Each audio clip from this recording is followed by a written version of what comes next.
विषयों का जो अड्डा है जी वहाँ पर एक दुर्गा नाम की जी कोई लड़की को इन लोगों ने अपने पास बुलाकर जी और षड्यंत्र के तहत कहा कि देखो तुमको जो है महिषासुर से शादी करनी है और शादी करके उसको किसी तरह उसको मारना है जी और तुम्हारे पूरे परिवार और तुमको जो है हम लोग आजीवन इतना धन दौलत दे देंगे कि तुम्हें जीवन में कभी तकलीफ नहीं होगा और तुमको हम लोग देवी बना देंगे।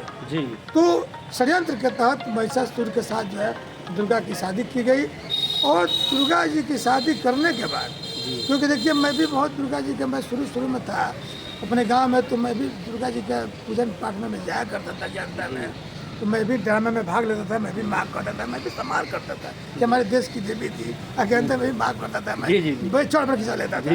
लेकिन ये सच्चाई जब जानकारी हुई कि ये तो भाई हत्या करने वाला, इस देश में कोई भी हत्या करा हो क्या हो वो देवता देवी नहीं हो सकता क्योंकि नवरात्र जो दुर्गा पूजा होता है उसके बारे में हम सच्चाई जानेंगे, क्योंकि कुछ लोग ये कहते हैं कि महिषासुर आदिवासी समाज का राजा थे, उनको जबरन फंसाया गया है और जबरन फंसा करके ये साजिश के तहत मारा गया है। क्या सच्चाई है हम जानेंगे। स्वागत है सर। आपका भी बहुत बहुत स्वागत है।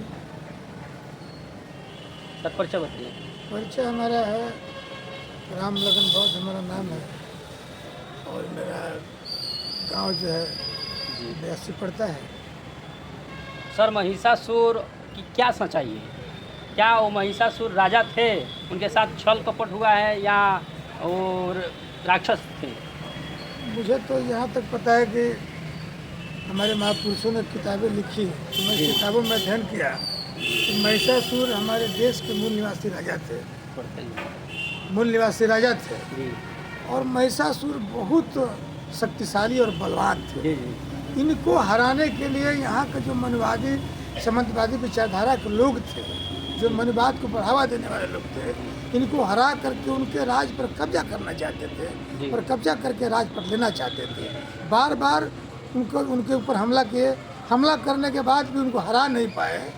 तब उन्होंने षड्यंत्र के तहत जो उन्होंने एक इस बंगाल की जो वहाँ सोनागाछी की जो वहाँ के हमारे समाज के इस देश की जो विषयों का जो अड्डा है वहाँ पर एक दुर्गा नाम की कोई लड़की को इन लोगों ने अपने पास बुलाकर और षड्यंत्र के तहत कहा कि देखो तुमको जो है महिषासुर से शादी करनी है और शादी करके उसको किसी तरह उसको मारना है और तुम्हारे पूरे परिवार और तुमको जो हम लोग आजीवन इतना धन दौलत दे देंगे कि तुम्हें जीवन में कभी तकलीफ नहीं होगा और तुमको हम लोग देवी बना देंगे।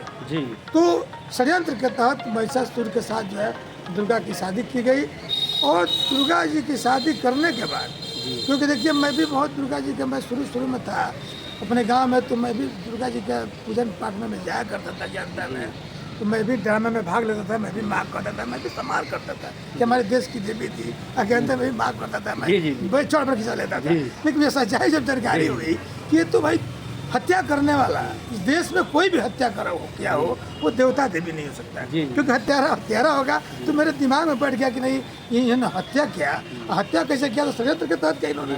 शादी जब कर दी गई तो शादी के तहत जो है 9 दिन तक जो है 9 रात तक जो है महिषासुर के साथ इन्होंने रहा और रहने के बाद उन्हें रात को जो है महिषासुर विश्रामालय में जाते हैं, तलवार रखते हैं, तो तलवार उठा करके जो है दुर्गा जी उनकी हत्या कर देती है। हत्या करने के बाद वो मारे जाते हैं, मारने के बाद जो है मनवादी लोग राज सत्ता पर कब्जा कर लेते हैं और वहाँ के जितने मूल निवासी आदिवासी लोग थे उनके ऊपर कब्जा कर लेते हैं। उसी दिन से जो है दुर्गा जी का एक परंपरा चला और दुर्गा जी को माँ बना करके इनका जो है अपने मीडिया के माध्यम से अपने प्रचार के माध्यम से इन्होंने देवी बना करके हाथ पैर बना करके समाज में इन्होंने थोप दिया। जैसे कोरोना की बीमारी आई, कोरोना कोई बीमारी नहीं थी लेकिन दिमाग में डर पैदा करने के लिए मुंह में मास्क लगा करके इतना डर पैदा कर दिया गया। क्योंकि मैंने देखा कि मंदिरों में सारे देवता रहते थे, सारे मंदिरों में 2 महीने तक मोदी जी ने सारे मंदिरों में देवताओं को ताला लगवा दिए।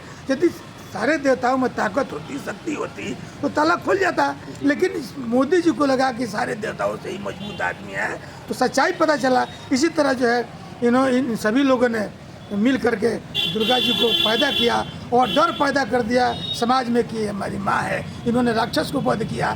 तो देश में ये हुआ कि वो लोग तो कहते हैं कि ये राक्षस थे, राक्षस तो देश में कोई पैदा हुआ ही नहीं है। जी। जब से मेरा ज्ञान हुआ, मैं पढ़ा हूँ, तो इस देश में कोई राक्षस पैदा नहीं हुआ।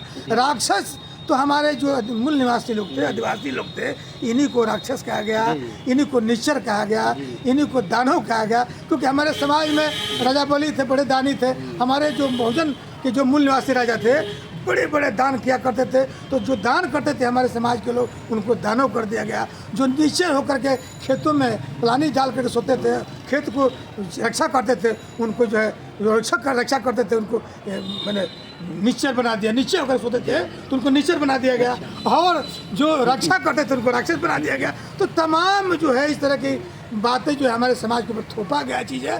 क्योंकि उस समय हमारे लोग पढ़े लिखे नहीं थे, वो मान गए और डर के मारे जो है इनको देवी मानकर पूजा पाठ करने लगे। हम भी किए हैं, अच्छा नहीं कम नहीं किया है। लेकिन जब से मैं बाबा साहब को पढ़ा, मुझे जानकारी हुई, बाबा साहब ने जो किताबें लिखा, मुझे जानकारी हुई, और जानकारी के बाद मुझे अब समाज को बताने का मौका मिला कि देखिए, हम किसी के धर्म पर कुछ आघात नहीं कर रहे हैं। आप देवी मानो, आपका मामला है, माता मानो, आपका मामला है। लेकिन मैं अपने बहुजन समाज या मूल निवासी समाज से कहना चाहता हूँ कि मामला उनका है, उनके देवी पर आप कटाक्ष मत करिए, आप उनको मानिए, आप मत मानिए। आपके तो देवी सावित्री बाई फुले हैं, राष्ट्रमाता रमाबाई है। Sir 1 minute.